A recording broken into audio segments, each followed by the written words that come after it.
My dad, he will always tell me to put him in a chokehold and he will easily break it. And I was always so impressed by that strength. He was my hero, man. I remember he had the white boots, the white mask with kind of like a red beak. It was the Falcon. He was the Falcon, yes. And my dad was a neat freak, so he folded things a certain way. And everything was in this giant gym bag. And every day I would look at that bag and say, man, there's stardom in that bag.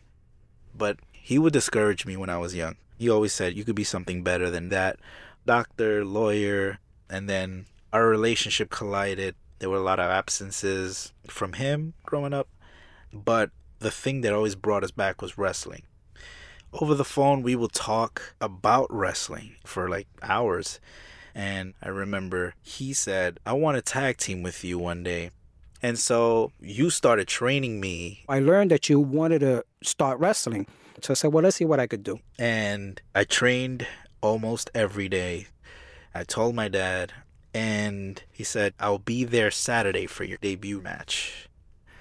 That Thursday, I get a phone call from my cousin. And he's like, did you hear? And I was like, no, what? And he's like, your father. And when he said my father, I already knew. And I said, my dad died, and he could barely say yeah over the phone. I remember leaning against the wall and just breaking down crying. And on the day of my debut, I was at the cemetery burying my dad. That's when I decided that wrestling was my legacy. One of the things I think about, if he was still alive today, like how would he feel? I think he'd be proud because I see a lot in you and him. Your certain wrestling moves, I'm like, I've seen that before. And sometimes when I talk to you, I feel like I'm talking to your dad again. Even the laugh. People don't know it, but when you laugh, I hear him all the time. You know, I want to keep his name alive. And that's what I've been doing ever since.